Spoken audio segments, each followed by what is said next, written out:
สามัคคีและร่วมเป็นเจ้าภาพโรงทานในพิธีทำบุญ1 ทศวรรษ 10 ปีที่พักสงฆ์สถาบันธรรมาภิวัตรบ้านศพเตินตำบลศพปาดอำเภอแม่เมาะจังหวัดลำปางในวันที่ 17 สิงหาคม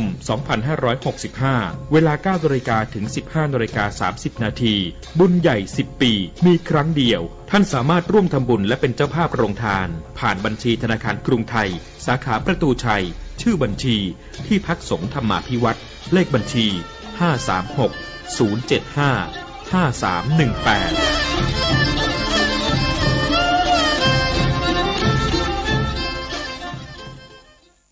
ข่าวสารเพื่อการประชาสัมพันธ์ขอเชิญชวนศรัทธานักศีลนักบุญทั้งหลายผู้มีความเคารพนับถือพระครูวิสิทธิ์ศิราภรณ์เจ้าคณะตำบลป่าแดดเจ้าอาวาสวัดวังสิงห์คำคณะสงฆ์คณะศิษยานุศิษย์คณะศรัทธาพร้อมใจกันจัดงานทำบุญอายุวัฒนมงคลครบรอบ59 ปีจัดงาน2 วันวันเสาร์ที่ 20 สิงหาคมและวันอาทิตย์ที่ 21 สิงหาคม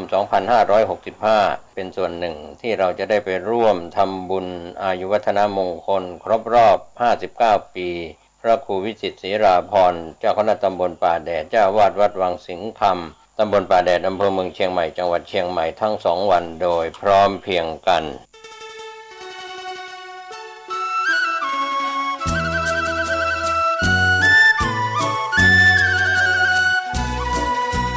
ความเจริญมั่นคงอยู่ที่ความเสียสละอดทนมั่นคงแข็งแรงแสวงหาความรู้ต่อสู้กับศักดิ์กำจัดสิ่งเสื่อมติดเสริมสร้างชีวิตพอมีพอเพียงพระบาทสมเด็จพระเจ้าอยู่หัวท่านรับสั่งให้ใช้ชีวิตพอมีพอเพียงเราก็อยู่กันได้เพราะฉะนั้นคนไทยต้องสมัครสมานสามัคคีหันหน้าเข้าหากันปรึกษาหากันรักกันฉันพี่น้องเราก็จะอยู่ได้เพราะเวลานี้ยุคโลกาภิวัตน์มันจะมีการเปลี่ยนแปลงทางขนบธรรมเนียมจริยประเพณีบางสิ่งบางอย่างก็ขอให้นึกถึงบรรพบุรุษของชาติว่าบรรพบุรุษปู่ย่าตายายเราได้สั่งสมอบรมลูกหลานของคนไทยทุกคนให้ตั้งอยู่ความสามัคคีมีความสมัครสมานกลมเกลียวเมตตาปราณีเอื้ออารีเอื้ออาทรในราชการเวลานี้ประเทศชาติของเราก็เจริญมั่นคงเพราะเหตุว่าคนไทยรวมน้ำจิตน้ำใจกันสร้างสรรค์ความเจริญงอกงามเพื่อความเจริญงอกงามแก่ชาติพระพุทธศาสนาสำนักงานของพระมหากษัตริย์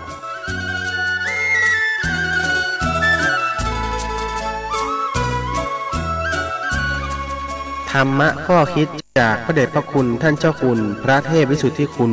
ด้วยความปรารถนาดีจากสถานีวิทยุพระพุทธศาสนาคลื่นธรรมะเพื่อประชาชน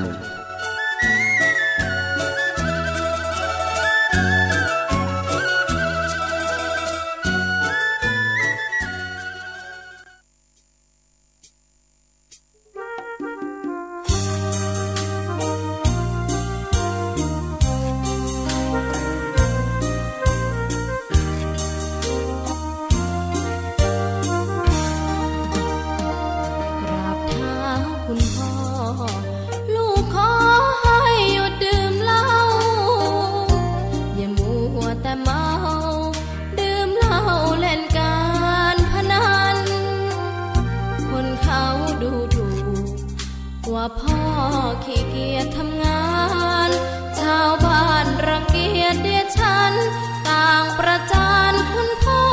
สิ้นดีสงสารคุณแม่ลำบากแท้เงินมาให้ได้มาเท่าใดพ่อใช้จนหมดไม่มีขัดสนจนยากลำบากคนแค้นเต็มทีอนาคตของลูกริบหรี่ความหวังที่มีมืดมนพ่อดื่มสุราเหมือนกินน้ำตาของแม่พ่อจะฐานะเราแย่หากไม่แก้ความจนแม่เตือนพ่อด่าตบตีแม่ชอกช้ำระกำมองมนซ้ำถูกคน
ดื่มสุรา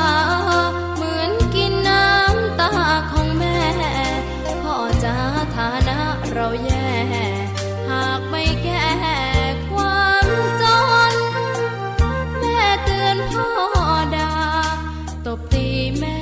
เสียจนโชคช้ำระกำมองมนซ้ำถูกคนเขานินทากราบเท้าคุณพ่อลูกขอให้หยุดดื่มเหล้าหากมัวแต่เมาคนเขาย้ำหมิ่นเรื่อยมากลับตัวเสียใหม่กลับใจมาพัฒนา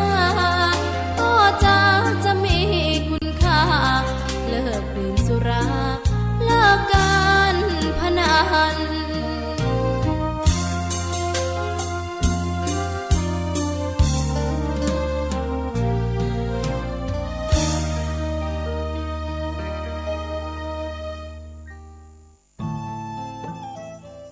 ท่านกำลังติดตามรับฟังสถานีวิทยุกระจายเสียงพระพุทธศาสนาแห่งชาติและสังคม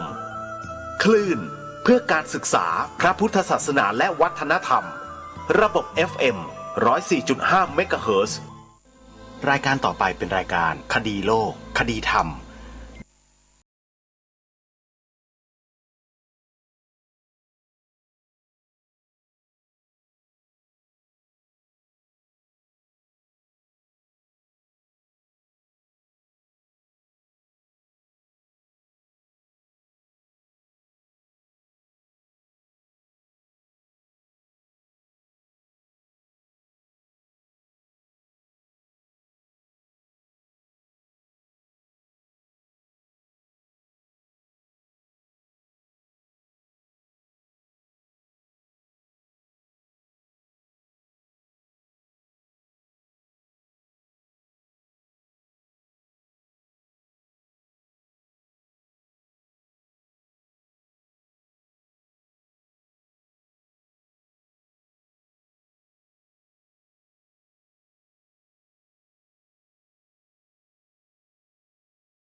เดือน9วันนี้ตรงกับวันอาทิตย์ที่14สิงหาคมพระพุทธศักราช2565รายการคดีโลกคดีธรรมมาพบกับท่านผู้ฟังเป็นปกติทุกวันจันทร์ถึงวันศุกร์และวันเสาร์อาทิตย์ทางสถานีวิทยุแห่งนี้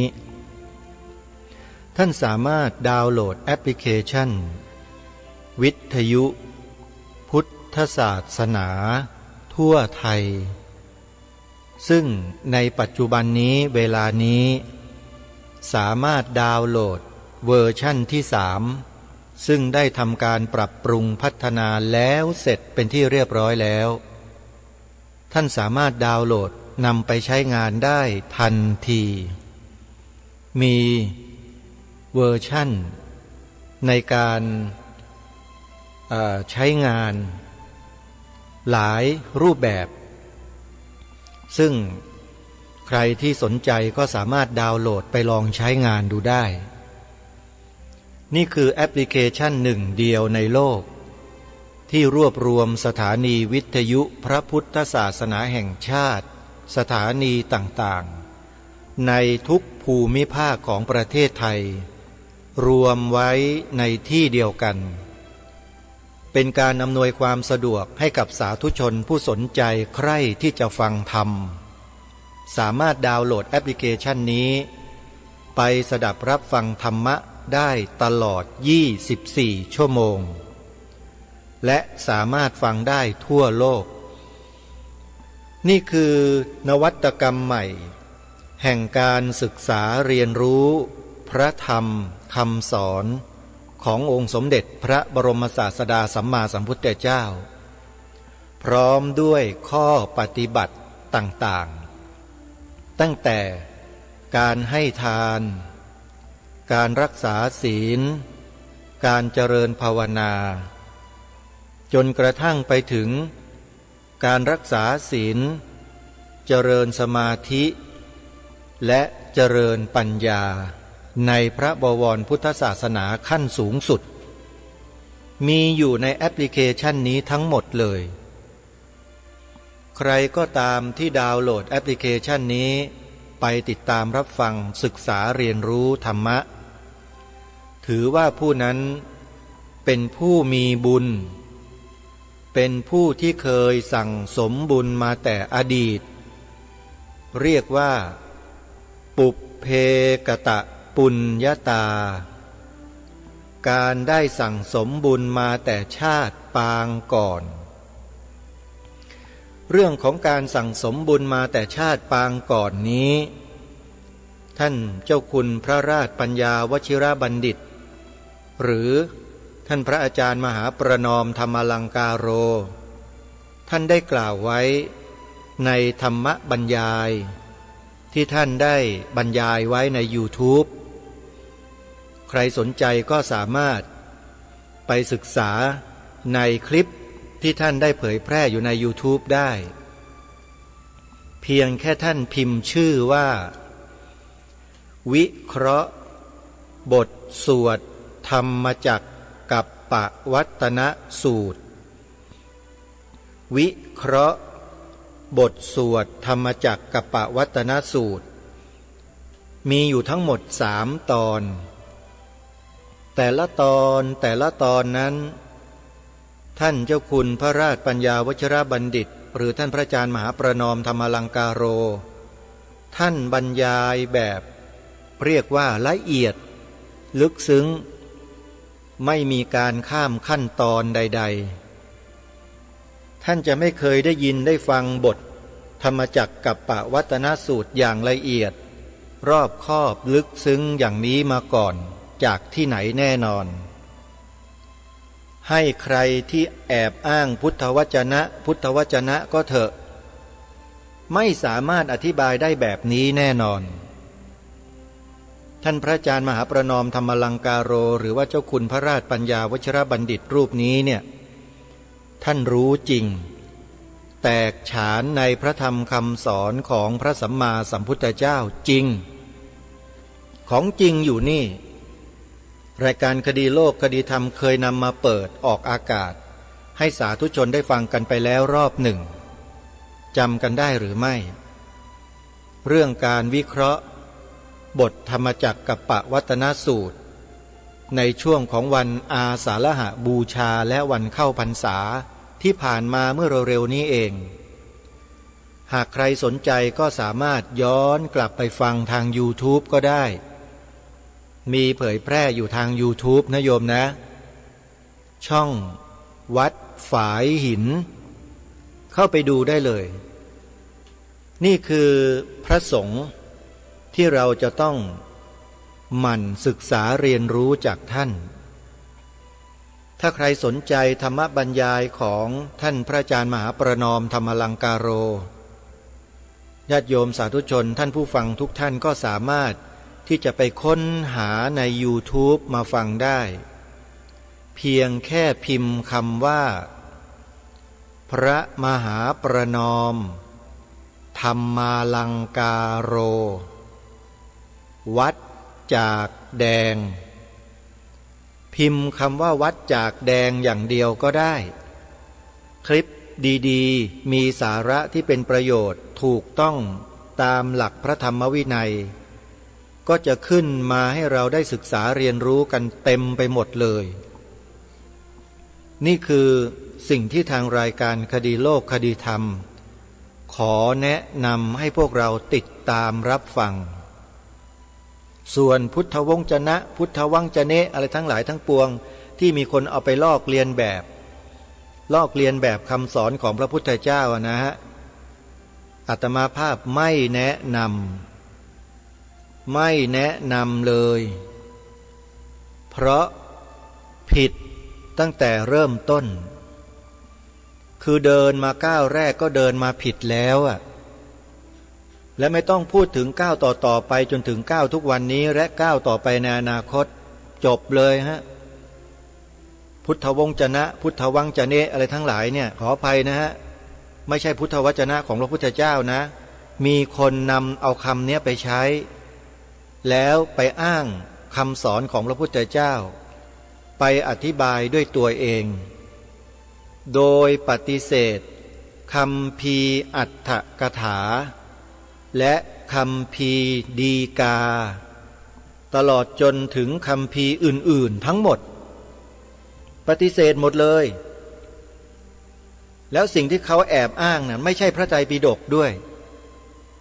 เป็นหนังสือภาษาไทยหนังสือภาษาไทยไม่ใช่พระไตรปิฎกท่านสาธุชนนะถ้าพระไตรปิฎกต้องเป็นภาษาบาลีเท่านั้นขอให้เราเนี่ยกำหนดจำในข้อนี้กันไว้ให้ถูกต้องตรงกันไม่เช่นนั้นเดี๋ยวเถียงกันตายคนที่แอบอ้างพุทธวจนะ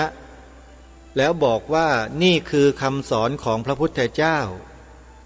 แล้วปฏิเสธอัตถกถาปฏิเสธดีกาปฏิเสธใครต่อใครทั้งหลายทั้งปวงที่เป็นครูบาอาจารย์สายปริยัติ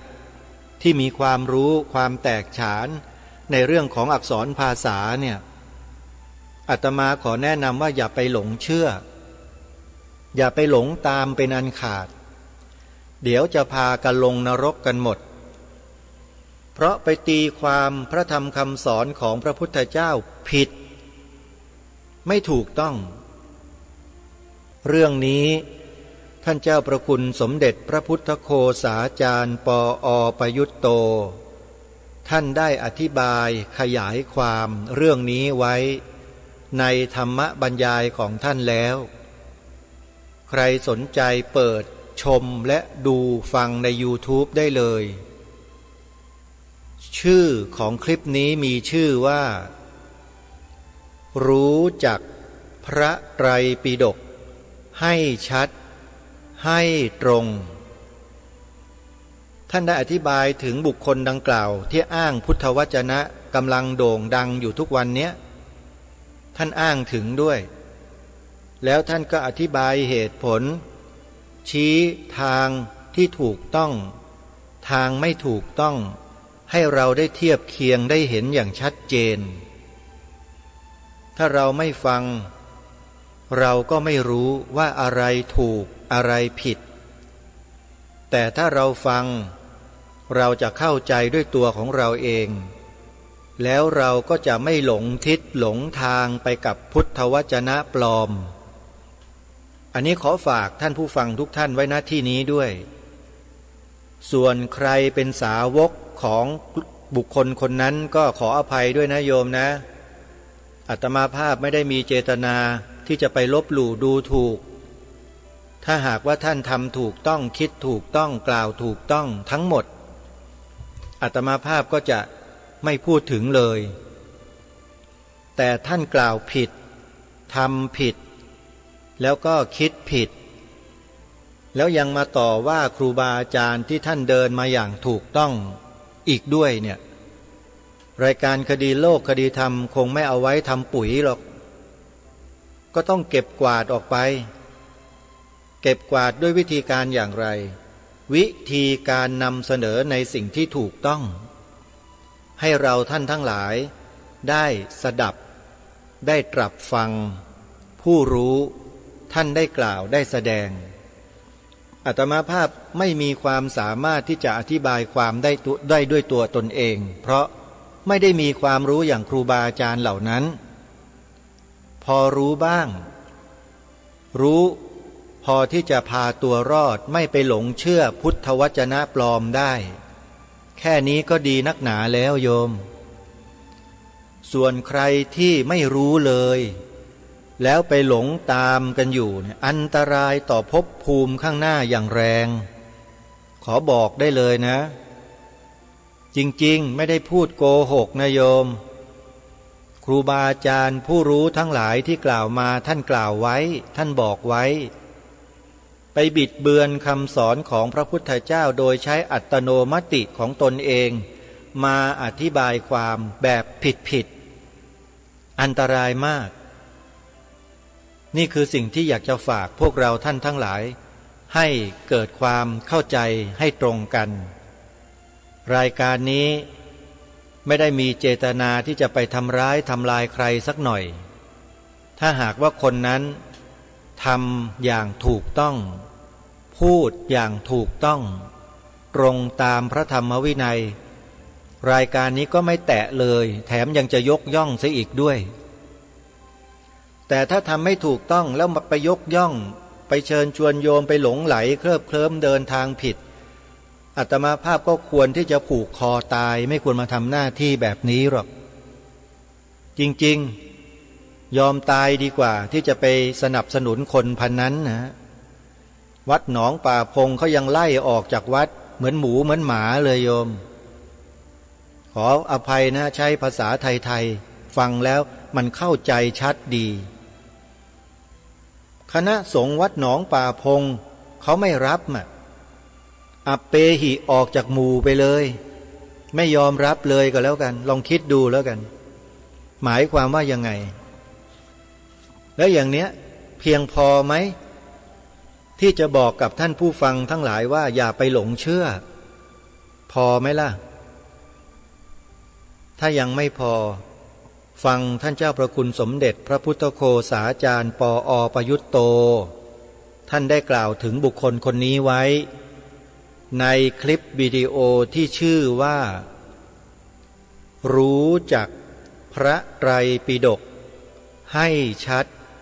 ให้ตรงเลยชื่อนี้เลยเจอคลิปทันทีหรือจะฟังเพิ่มเติมจากพระมหาอุเทนปัญญาปริทัศน์ปริยธรรม9ประโยควัชนะสงครามก็ได้อันนี้ท่านก็ตรงไปตรงมาเหมือนกันไม่อ้อมค้อมอะไรผิดก็คือผิดอะไรถูกก็คือถูกแล้วท่านก็ได้กล่าวถึงพุทธวจนะไว้ในคลิปของท่านด้วยลองเปิดฟังดูศึกษากันดูนะท่านผู้ฟังอย่าเพิ่งตัดสินใจในสิ่งที่แนะนำแต่ให้ไปศึกษาไปฟังไปดู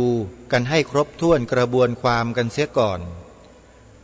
นที่จะมาตำหนิรายการคดีโลกคดีธรรมแต่มันก็ไม่แปลกนะคนที่คิดจะตำหนิรายการนี้อยู่เนี่ยทำไมทราบไหมฮะก็เป็นสาวกของเขาเต็มตัวแล้วดิเชื่อเขาอย่างหัวปักหัวปั๊มถอนตัวไม่ขึ้น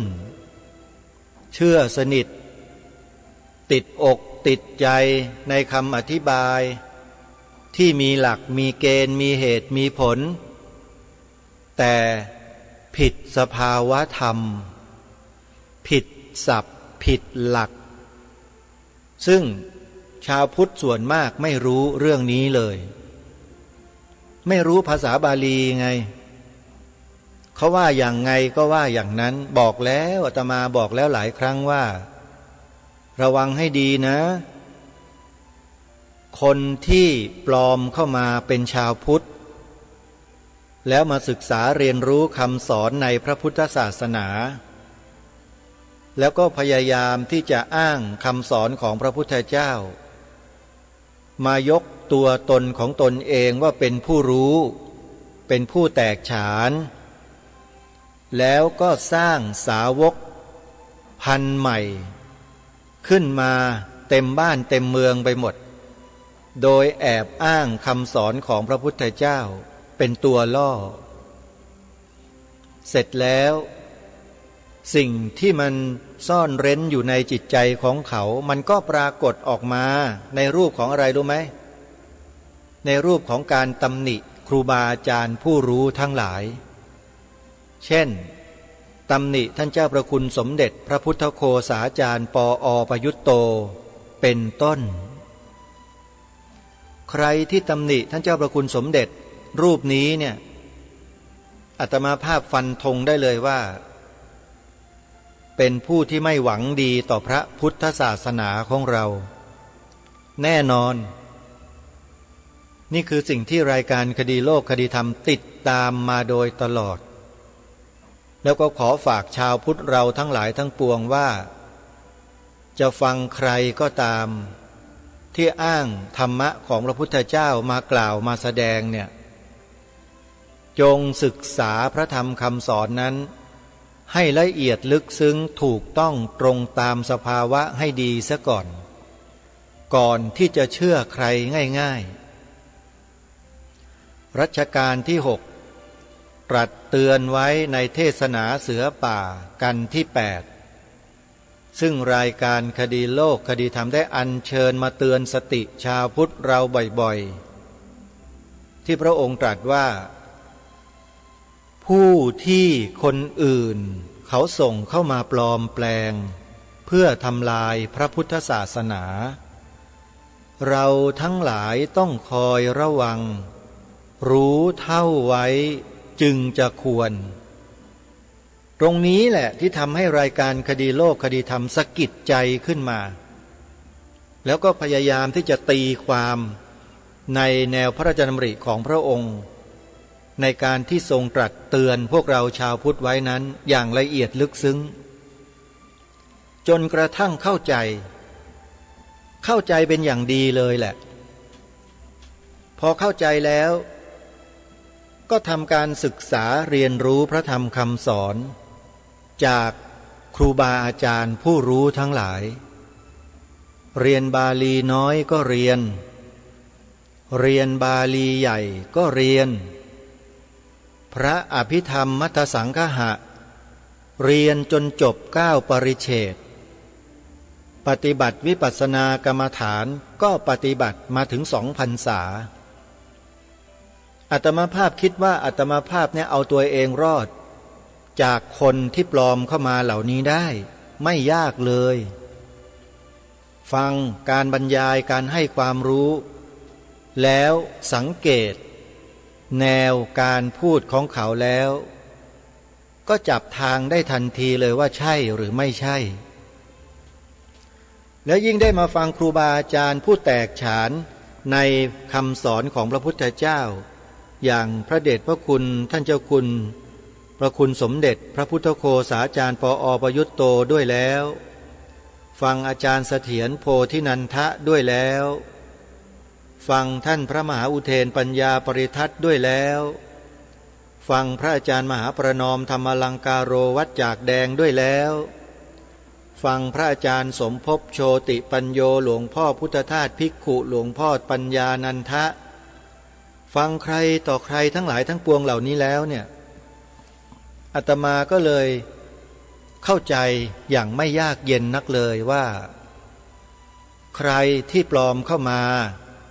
แล้วมาแอบอ้างว่าเป็นชาวพุทธเป็นผู้แตกฉานในคัมภีร์ในคำสอน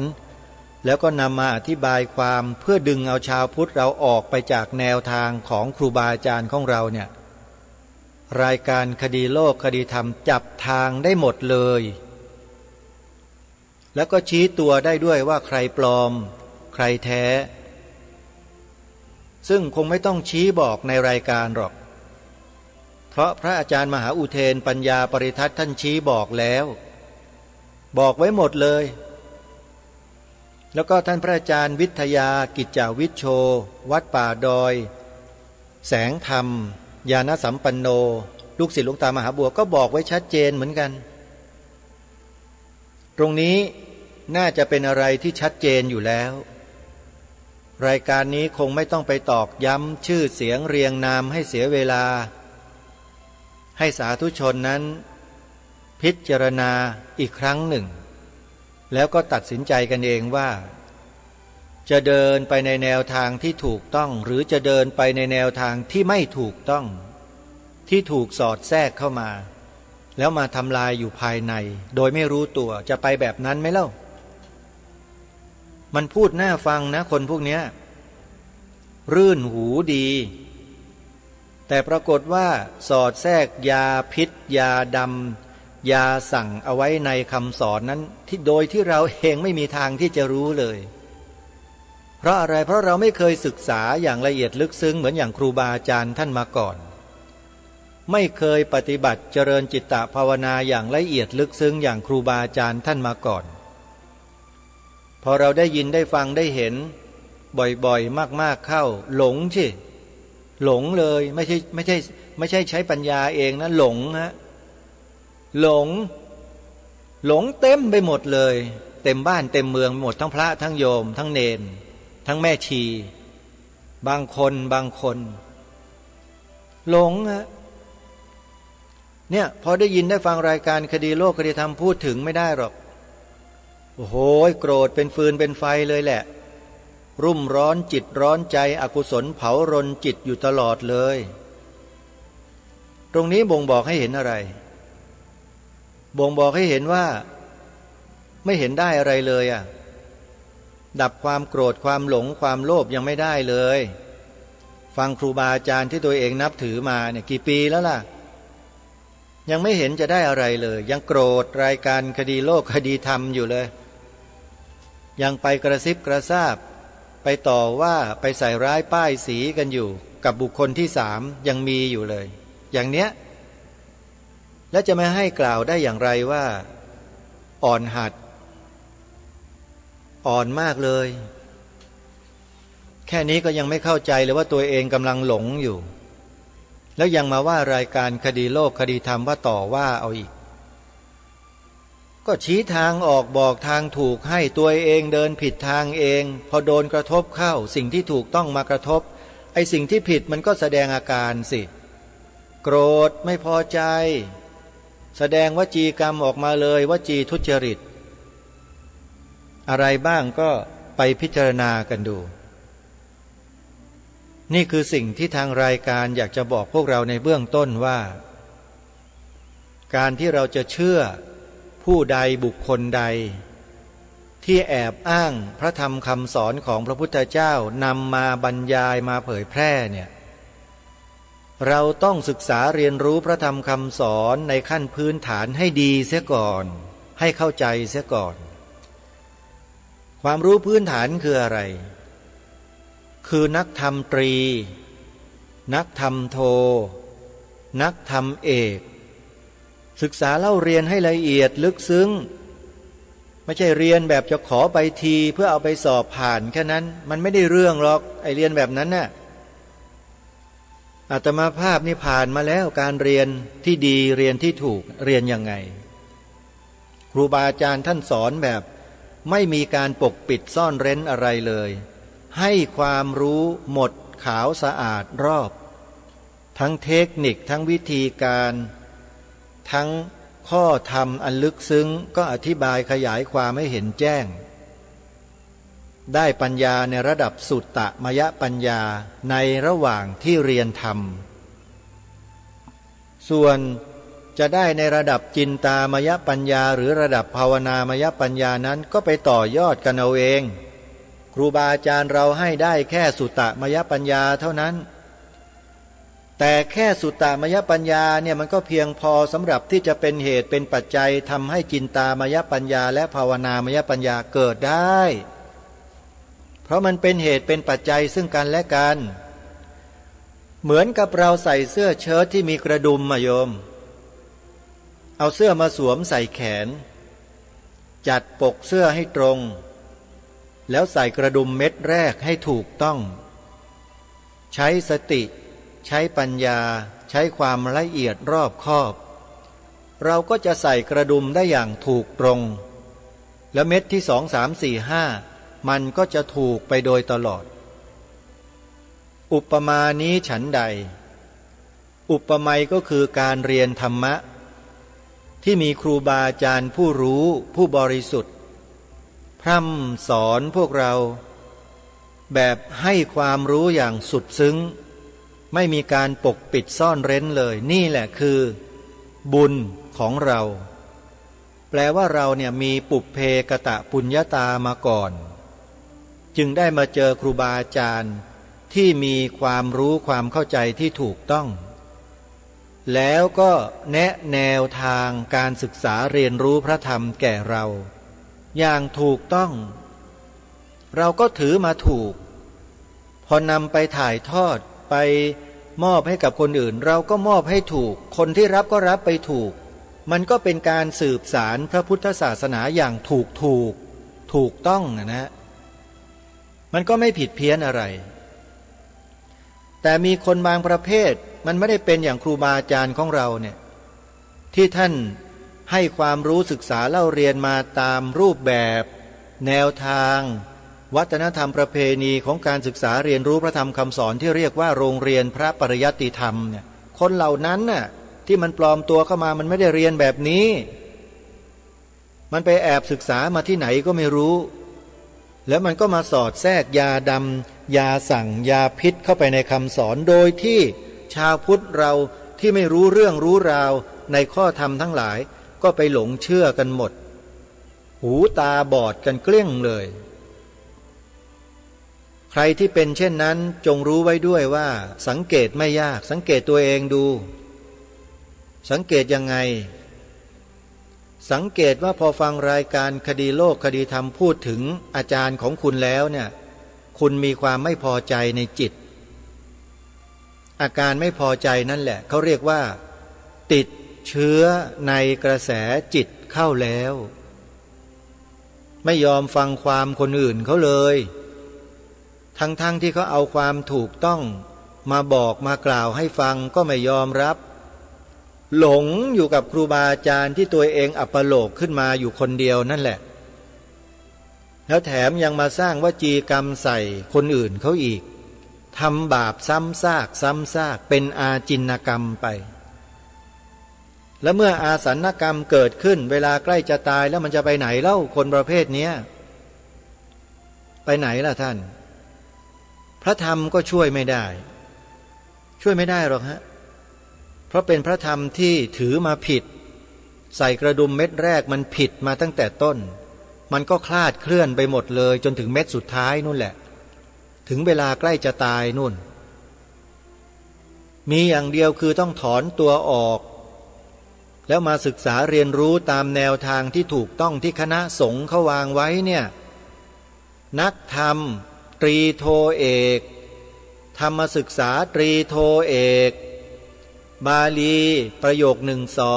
1-2ประโยค3ประโยค4-5-6-7-8-9การศึกษาวิปัสสนากรรมฐานตามแนวมหาสติปัฏฐานสูตรมีการศึกษาเล่าเรียนในระดับปริญญาโทปริญญาเอกที่มหาวิทยาลัยมหาจุฬาลงกรณราชวิทยาลัยวิทยาเขตบาลีพุทธโคตอยู่นครปฐมน่ะอย่างนั้นแหละเรียนเข้าไปสิแล้วเราจะได้รู้ได้เข้าใจให้ถูกต้องด้วยกันไม่ใช่ไปฟังใครก็ไม่รู้คณะสงฆ์เขาขับไล่อเปหิออกมาจากหมู่แล้วก็เกิดความเครียดแค้นไปตั้งสำนักขึ้นเองแล้วก็ไปสร้างกระแสในโลกโซเชียลบ้างในโลกสื่อสารมวลชนต่างๆยกเอาคุณงามความดีข้อดีต่างๆของตนเองขึ้นมาอวดมาอ้างมาโชว์แล้วก็ชี้ข้อที่ไม่ดีของคณะสงฆ์บอกว่าพระสงฆ์เดี๋ยวนี้เป็นอย่างนั้นไม่ดีอย่างนั้นไม่ดีอย่างนี้สู้พวกฉันก็ไม่ได้อะไรในลักษณะเช่นนี้คือเอาไปเทียบเคียงกับพวกตัวเองว่าดีไงนี่เขาเรียกว่ายกตนข่มท่านเอาดีเข้าตัวเอาชั่วให้คนอื่นควรจะไปหลงเชื่อไหมล่ะคนประเภทแบบนี้โยมควรเชื่อไหมแล้วไปเชื่อกันอยู่ทำไมล่ะน่ะไปเชื่อกันทำไมหันมาศึกษามาเรียนรู้มาดูมาฟังครูบาอาจารย์ของเรานี่อย่างที่ทางรายการแนะนำทุกวันนี่แอปพลิเคชันนี้แหละที่จะสอนธรรมะตรงไปตรงมาให้แก่พวกเราแอปพลิเคชันที่ชื่อว่าวิทยุพุทธศาสนาทั่วไทยตอนนี้ได้ทำการพัฒนาเวอร์ชั่นที่3เสร็จสมบูรณ์และได้รับการอนุมัติเป็นที่เรียบร้อยแล้วสามารถเผยแพร่ได้อัปโหลดได้ดาวน์โหลดได้เรียบร้อยใครที่มีเวอร์ชั่นเก่าให้ลบเวอร์ชั่นเก่าทิ้งให้หมดเลยโยมแล้วก็ดาวน์โหลดเวอร์ชั่นใหม่ทันที ทีนี้การฟังของเราก็จะเสถียรไม่มีการติดดับติดกันอีกแล้วโยมแก้ไขแล้วคือแอปพลิเคชันเนี่ยนะท่านผู้ฟังฮะมันมีข้อดีข้อเสียอยู่แรกในการพัฒนาในเวอร์ชั่นแรกเนี่ยมันจะมีอุปสรรคมีปัญหาอยู่พอศึกษาปัญหาไปได้สักระยะหนึ่งเห็นปัญหาชัดแล้วก็จะทำการแก้ไขปรับปรุงมันก็จะเกิดเวอร์ชั่นที่สองขึ้นมาเขาเรียกว่าเวอร์ชั่นแก้ไขปรับปรุงเหมือนกับไลน์ไลน์ก็ดี Apple ก็ดีอะไรพวกเนี้ยเขาจะให้อัปเดตข้อมูลของเขาอยู่ตลอดเขาเรียกว่าเวอร์ชั่นใหม่นั่นแหละเขาเรียกว่าเป็นการปรับปรุงพัฒนาเวอร์ชั่นแอปพลิเคชันวิทยุพุทธศาสนาทั่วไทยก็มีการปรับปรุงมาโดยลำดับเหมือนกันและบัดนี้การปรับปรุงในเวอร์ชั่นที่3เสร็จสมบูรณ์เป็นที่เรียบร้อยแล้วอาตมาภาพก็จะลบของเก่าทิ้งแล้วจะอัปโหลดใหม่ใครสนใจก็สามารถไปอัปโหลดในชื่อนี้ได้เลยวิทยุพุทธศาสนาทั่วไทยมีข้อแม้อย่างเดียวคือโทรศัพท์มือถือรุ่นนั้นต้องเป็นสมาร์ทโฟนระบบ Android เท่านั้น iOS หรือ Apple iPad ดาวน์โหลดไม่ได้อันนี้บอกชัดเจนแล้วนะใครที่ใช้ iPad iPhone ดาวน์โหลดไม่ได้นะโยมเวอร์ชันเนี้ยต้องใช้โทรศัพท์มือถือที่เป็นระบบ Android เท่านั้นขอฝากไว้ในตอนต้นรายการไปดาวน์โหลดกันได้แล้วเนี่ยท่านสาธุชนนะเวอร์ชั่นใหม่เป็นเวอร์ชั่นที่3มีความเสถียรมีลูกเล่นให้เราใช้งานเยอะขึ้นนะลองไปใช้กันดูนี่ก็เป็นการเชิญชวนพวกเราได้ช่วยกันเผยแพร่แอปพลิเคชันของพวกเราชาวพุทธของครูบาอาจารย์ของเราที่ท่านกล่าวท่านแสดงธรรมด้วยความถูกต้องตรงตามพระธรรมวินัยนะโยมนะส่วนแอปของคนอื่นๆรูปอื่นๆนั้นอาตมาภาพไม่มีความมั่นใจแต่ถ้าเป็นของวิทยุพุทธศาสนาทั่วไทยแล้วขอยืนยันว่ามีความถูกต้องตรงตามพระธรรมวินัยทั้งหมดไม่มีใครผิดเพี้ยนเลยถ้าจะมีออกไปเป็นปลีกย่อยบ้างเป็นกระพี้เป็นเปลือกเป็นเนื้อเป็นอะไรบ้างเนี่ยมันก็เป็นเรื่องธรรมดาโยมต้นไม้1 ต้นมันจะมีแต่แก่นตั้งโดเดอยู่อย่างเดียวแล้วดอกใบผลมันจะมีไหมเล่ามันก็ต้องอาศัยเนื้ออาศัยกระพี้อาศัยเปลือกอาศัยรากทุกสิ่งทุกอย่างนั่นแหละต้นไม้มันจะสมบูรณ์ได้พระพุทธศาสนาของเราก็เหมือนกันที่เจริญหยัดยืนแข็งแรงมาจนถึงทุกวันนี้ได้ก็เพราะมีเปลือกมีกระพี้มีเนื้อไม้หุ้มแก่นอันแข็งแรงเอาไว้แล้วทำให้ต้นไม้นี้ยืนต้นมาเป็นระยะเวลากว่า 2,600 ปีเพราะฉะนั้นถ้าได้ยินเปลือกได้ยินกระพี้บ้างขอให้รู้ไว้เถอะว่าเปลือกและกระพี้เหล่านั้นมีประโยชน์ไม่มีโทษถ้าใครมาโจมตีเปลือกโจมตีกระพี้โจมตีเนื้อไม้บอกว่าไม่ได้เรื่องไม่เอาถากทิ้งให้หมดให้ยืนอยู่แต่แก่นโดเดอยู่อย่างเดียวกับใบกับดอกกับผลโยมคิดว่าไอ้คนนั้นมันบ้าหรือเปล่ามันบอกว่าจะให้ต้นไม้นี้เจริญงอกงามแต่มาว่ามันผ่าเนื้อผ่ากระพี้เปลือกทิ้งหมดเลยแล้วลอกออกไปให้เหลือแต่แก่นอย่างเดียวถามว่าไอ้คนนั้นมันบ้าไหมและไอ้พวกเราที่ไปเชื่อหลงคนพวกนี้อยู่เนี่ยบ้าหรือเปล่าลองพิจารณาดูให้ดีสิจริงไม่จริงนี่คือข้ออุปมาข้ออุปไมยให้ความคิดแก่พวกเราชาวพุทธในยุคปัจจุบัน อย่าไปปฏิเสธอะไรโดยที่ไม่ได้ศึกษาทำความรู้ความเข้าใจให้ถ่องแท้ให้ดีเสียก่อนเสร็จแล้วเดี๋ยวมันจะกลายเป็นการทำลายพระศาสนาตัวเองลงอย่างที่ไม่รู้ตัวกันเลยคือไปหลงเชื่อพวกฝ่ายศัตรูแล้วมาถากเปลือกต้นไม้ออกหมดเลยถากเอากระพี้ออกเกลี้ยงเลยแม้แต่เนื้อไม้ที่หุ้มแก่นอยู่ก็ถากออกเกลี้ยงเลยอย่างเนี้ยไปหลงเชื่อพวกฝ่ายศัตรูเนี่ยเหลือไหมทีนี้ต้นไม้ที่จะเป็นร่มเงาให้ดอกออกผลเรามาอุดมสมบูรณ์เหมือนเดิมมีไหมตายต้นไม้นั้นตายแน่นอนนะยืนตายแห้งแหงแก่เลยแล้วแก่นเอาไปทำอะไรได้อะแก่นเอาไปปลูกบ้านแล้วจะกินอะไรล่ะก็ต้นไม้มันตายแล้วเนี่ยต้นไม้เป็นสิ่งที่ผลิตอาหารให้แก่มนุษย์อ่ะตายมนุษย์ก็ตายไปด้วยฮะเพราะฉะนั้นตรงนี้ขอฝากพวกเราทุกคนว่าพยายามใช้ไหวพริบปฏิภาณใช้ความฉลาดและความเฉลียวอย่าไปฉลาดแบบโง่ๆเหมือนใครบางคนที่เที่ยวสอนให้พวกเราชาวพุทธถากเปลือกออกถากกระพี้ออกฟันเนื้อทิ้งให้หมดจะเอางั้นเหรอแล้วศาสนาของชาติมันจะอยู่รอดไหมเล่าไม่รอดนะฮะอะไรที่เป็นเปลือกห่อหุ้มกระพี้ไว้ช่วยกันรักษาช่วยกันดูแล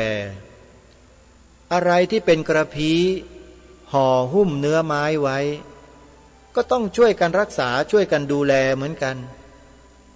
และอะไรที่เป็นเนื้อไม้ห่อหุ้มแก่นต้นไม้อันแข็งแรงไว้เราก็ต้องช่วยกันดูแลรักษาสืบสารกันต่อไป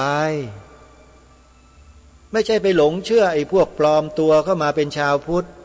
แล้วก็บอกหลอกให้พวกเราถากออกหมดเลยเหลือแต่แก่นโดเดต้นไม้ตายไหมเล่าลองดูแต่ใครมีต้นไม้ใหญ่ๆอ่ะต้นไม้ที่มีแก่นน่ะต้นประดู่ต้นชิงชันต้นยางนาต้นพยุงต้นใหญ่ๆนะโอบไม่มิดเนี่ยลองไปถากเปลือกดูรอบๆต้นแล้วก็กระพี้มันออกแค่นั้นแหละไม่ต้องไปอย่างอื่นหรอกเนื้อเอาไว้งั้นแหละแค่นี้ก็ไม่รอดแล้วต้นไม้อะโยมถากเปลือกออกให้รอบๆต้นน่ะยาวสักแขนหนึ่ง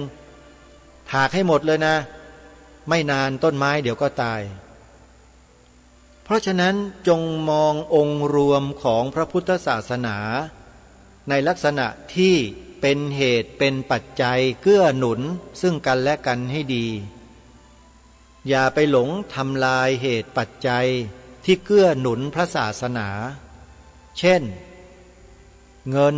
ปัจจัยสี่เครื่องอาศัยอุปกรณ์เครื่องไม้เครื่องมือในการทำงานทั้งหลายทั้งปวง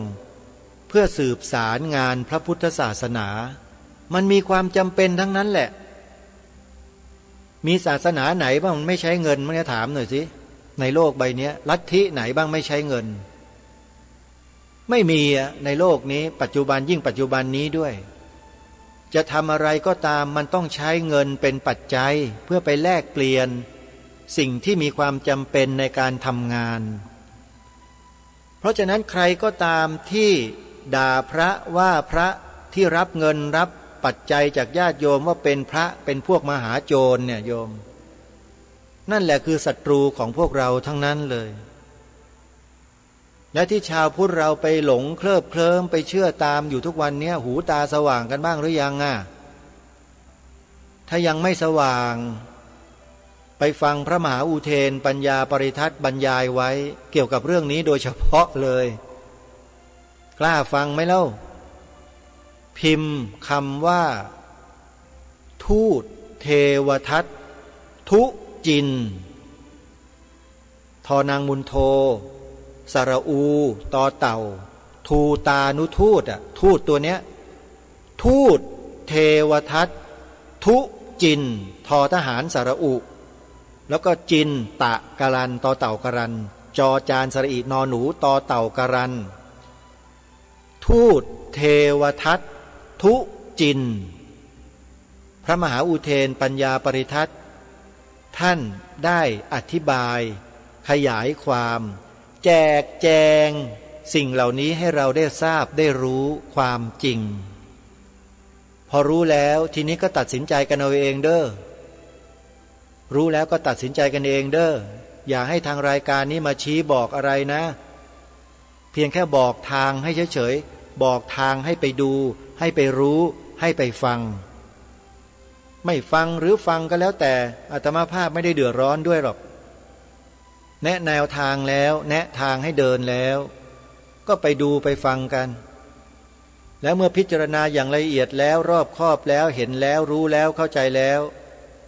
ทีนี้จะตัดสินยังไงก็แล้วแต่จะเดินตามเขาต่อไปก็ไปจะกลับลำมาช่วยครูบาอาจารย์ของเราส่งเสริมครูบาอาจารย์ของเราให้สืบสารรักษาพระพุทธศาสนาเหมือนดังเดิมที่ทำกันมา 2,000 กว่าปี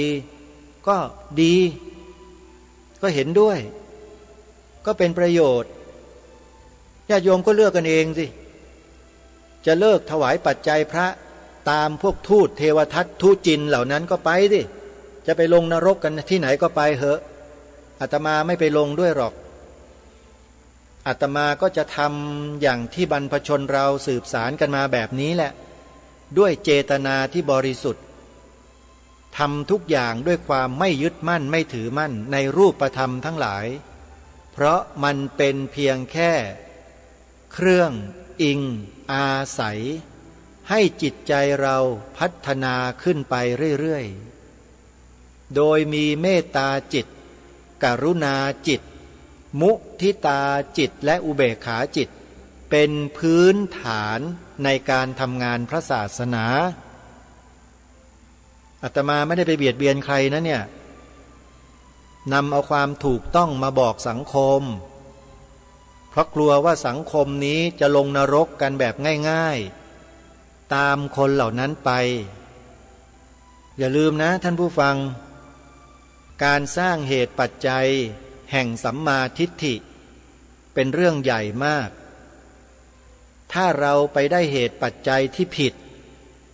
เราก็จะผิดไปตลอดชาติทุกภพทุกชาติเลยแต่ถ้าเรารับเหตุปัจจัยที่ถูกต้องตั้งแต่ต้นเราก็จะเดินไปในทางที่ถูกต้องตลอดกาลทุกเมื่อจนกระทั่งถึงพระนิพพานแน่นอนฝากพวกเราไว้อย่าหลงเชื่อใครง่ายๆอาตมาภาพเวลาจะศึกษาเรียนรู้จะดูอะไรก็แล้วแต่ที่มันมีอยู่ในโลกใบนี้จะดูด้วยสติสัมปชัญญะจะดูด้วยโยนิโสมนสิการทีนี้สติสัมปชัญญะก็ดีโยนิโสมนสิการก็ดีเนี่ยมันไม่ได้อยู่ๆก็ผุดโผล่ขึ้นมาเองนะมันเกิดจากการสั่งสมจากประสบการณ์ที่เราศึกษาเรียนรู้และปฏิบัติมาโดยตลอดอาตมาภาพเนี่ยอุปสมบทมานี่ก็34 ปีแล้วโยม34 พรรษาญาติโยมลองพิจารณาดูสิว่า34 ปีเนี่ยสำหรับการศึกษาเรียนรู้พระธรรมคำสอนของพระพุทธเจ้าอย่างถูกต้องมาโดยตลอดเนี่ยมันพอไหมสำหรับที่จะเอาตัวเองหรือพาตัวเองให้รอดพ้นจากภัยของคนเหล่านั้นที่หลอกลวงพวกเรากันอยู่ให้ไปติดกับเนี่ยสบายๆเลยอาตมาไม่เคยไปหลงกลคนพวกนี้แม้แต่นิดเดียวเพราะอะไรเพราะเราปูทางให้กับจิตใจของเราด้วยพื้นฐานที่ถูกต้องมาตั้งแต่เริ่มต้นมันจึงไม่สามารถที่จะบิดเบี้ยวไปเป็นอย่างอื่นได้พูดง่ายๆว่าพอฟังพระท่านเจ้าพระคุณสมเด็จพระพุทธโฆษาจารย์ปอ.ประยุตโตบรรยายก็ดีฟังพระเดชพระคุณท่านเจ้าคุณพระธรรมเมธาพรระแบบทิตยาโนก็ดีฟังพระอาจารย์สมภพโชติปัญโยก็ดีฟังหลวงพ่อพุทธทาสภิกขุหลวงพ่อปัญญานันทภิกขุก็ดีฟังพระอาจารย์มหาประนอมธรรมลังกาโรพระอาจารย์มหาสมปองมุทิโตพระครูศรีธีราพรใครต่อใครที่เป็นลูกศิษย์ลูกหาท่านก็ดีเหล่านี้เป็นต้นเราก็สามารถดำรงตนให้อยู่ในกรอบในเส้นทางที่ถูกต้องต่อไปได้อย่างยาวนานเลยเพราะฉะนั้นที่ทางรายการประชาสัมพันธ์ตอนต้นว่าให้ดาวน์โหลดแอปพลิเคชันที่มีชื่อว่าวิทยุพุทธศาสนาทั่วไทย เหตุผลก็คือต้องการให้เราเดินก้าวแรกให้ถูกต้องเท่านั้นเองส่วนใครจะไม่เดินก็แล้วแต่จะเดินตามคนที่มันเดินเฉโกแบบนั้นก็ตามใจห้ามกันไม่ได้แล้วแต่กรรมบุญเวรจัดสรรกันมานะเอาละท่านสาธุชนพูดไปพูดมาก็ไม่ได้อ่านวารสารเสียงสงฆ์เหมือนเดิมนะก็ขอขมาขออภัยอีกครั้งหนึ่งเดี๋ยววันต่อไปค่อยติดตามรับฟังกันแล้วกันนะวันจันทร์นะโยมนะวันนี้เวลาของรายการหมดลงแล้วอาตมาภาพต้องขอสมมุติยุติรายการไว้แต่เพียงเท่านี้ไว้พบกันใหม่ในวันพรุ่งนี้ขอความสุขสวัสดีในธรรมแห่งองค์สมเด็จพระบรมศาสดาสัมมาสัมพุทธเจ้าจงปรากฏเกิดมีขึ้นในจิตใจของท่านผู้ฟังทุกท่าน